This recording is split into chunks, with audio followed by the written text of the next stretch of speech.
Today I was on a TV interview, Fox National, and they said, so you won by 21 points, and so Republicans are coming to your door to find out how do you win a campaign like that, and why did you run such a good campaign?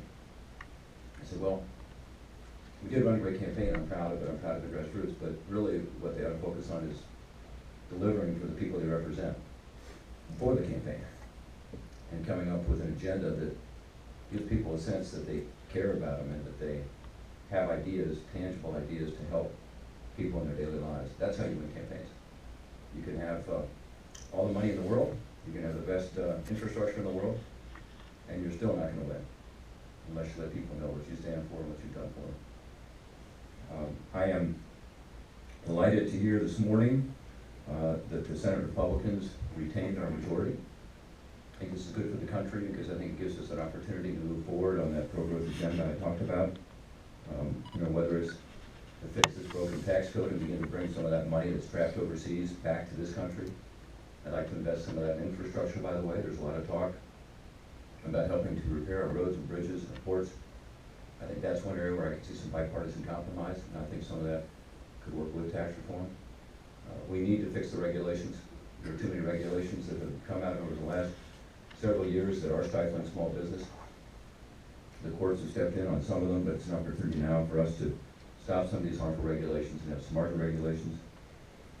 We need to improve skills training, something I talk a lot about here in Ohio because we have a real gap between the jobs that are being offered and the skills that are available. That skills gap can be closed with a much better effort at the federal level. I've got legislation to do that. I'm looking forward to continuing to promote that. We do need to crack down on unfair trade. And this is something I'm proud of in terms of our record in the last several years, but there's more that can and should be done to ensure that we have a level playing field for Ohio workers. And we need to expand exports. We under-export as a country compared to other countries, and exports create great jobs. And this is one place, as you know, I talked a lot about this in the campaign, saying the sweet spot for Ohio is to crack down on the unfair imports, make sure trade is fair, but expand exports. That's how you're going to create more and better jobs in Ohio. We need to ensure we're doing everything we can do to help create that better environment because the middle class squeeze is not going to be solved until we can get wages up. And that's got to come from a growing economy.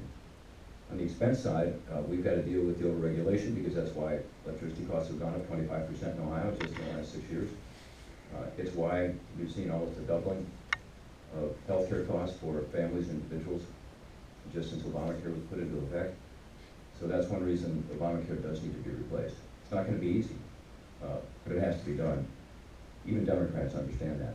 When Bill Clinton was talking on the campaign trail a few weeks ago about how it was crazy that middle-class families were paying such high co-pays and deductibles, and that Obamacare wasn't working for them, he was right. I'd like to congratulate Donald Trump and Mike Pence on